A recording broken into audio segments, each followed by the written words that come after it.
Hi，我係 Sir。我以前喺國際學校教書，有一日見到有個學生戴住一條四葉草嘅首飾，幾靚㗎。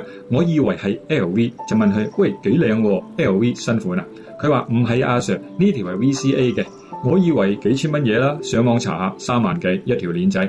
嗱，呢班學生咧喺人口裏邊都應該算到少數，因為佢哋嘅父母大部分真係應該係有啲閒錢俾佢哋買啲咁嘅奢侈品㗎嚇。但係我相信絕大部分嘅家庭都唔係咁嘅，大多數後生仔嘅屋企父母俾你嘅錢都唔係多出嚟嘅錢，而係佢哋一點一滴慳出嚟嘅命嚟嘅。你諗下，佢哋可能唔飲個下午茶，唔換部手機，連睇醫生都拖，為咗乜？就係為咗剩翻啲錢，等你需要嗰陣時你有得選擇，佢哋可以支持你嘅選擇。但係好多後生仔女，包括以前嘅我，都以為自己有夢想、有才華、有天分，就可以攞屋企人嘅資源去賭一鋪。唔好講人，講翻我自己。1988年，我喺香港電台做廣播員，當時已經有人話我好適合做喜劇、做舞台，但我冇聽。我好想同我阿公一樣，去做一個成功嘅生意人。我覺得咁樣先至係光宗耀祖。於是我離開咗我中意嘅平台，去外國讀書，去追求一個我覺得我做得掂嘅方向。當時我屋企唔係大富大貴，後來我先知道，原來啲錢係我阿媽同我家姐一點一滴咁樣慳翻嚟嘅。結果點樣啊？我行咗幾十年嘅冤枉路，生意做過，但仲版仲多。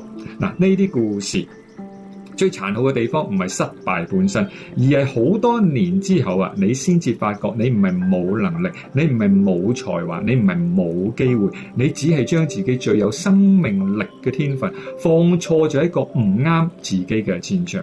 最慘、最殘酷嘅唔係失敗本身，最慘嘅係你唔單止賠咗自己嘅人生，你仲賠埋相信你嘅人嘅人生。通常都係深愛你嘅人，因為唔係深愛你，又點會俾錢你啫？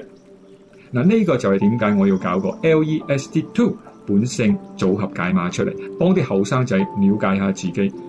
好多年輕人啊，後生嗰陣時都以為我賭得起，但係其實你唔知道嘅係，你所謂嘅賭得起，只係因為你嘅屋企人死慳死抵積落嚟支持你做選擇，而你哋又可能唔知道自己嘅本性組合係乜嘢，優勢係乜嘢，弱點喺邊度。我聽過太多 case 啊，有人攞屋企啲錢去創業，搞到一鑊粥，最後屋企要賣樓填氹；有人硬係要做 day trade， 做全職炒股，輸到褲得甩埋。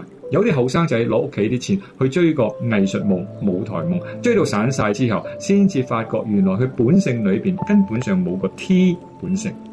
所以如果你冇睇清楚自己嘅本性組合、優勢同弱點係乜嘢，你可能將你愛嘅人一齊拖埋入個氹。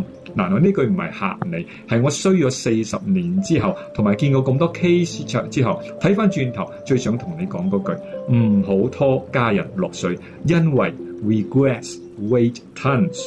唔好等到你爬咗20幾年樓梯，先至發覺自己入錯咗大廈，而愛你嘅人已經陪你行咗大半世啊！所以 LEST2 要做嘅嘢，唔係話你知你係邊個類型，而係要幫你搞清楚你自己本性組合入邊到底有乜嘢，你嘅弱勢同你嘅強項，然後再做選擇，揀翻一個大概率成功嘅軌道。如果你唔知道自己嘅本性組合嘅話，撳條 link 去做我個測試啊！嗱，我哋都唔係賭神，你起碼要知道自己揸住副乜嘢牌，先至有可能打好佢，係咪？下次再傾。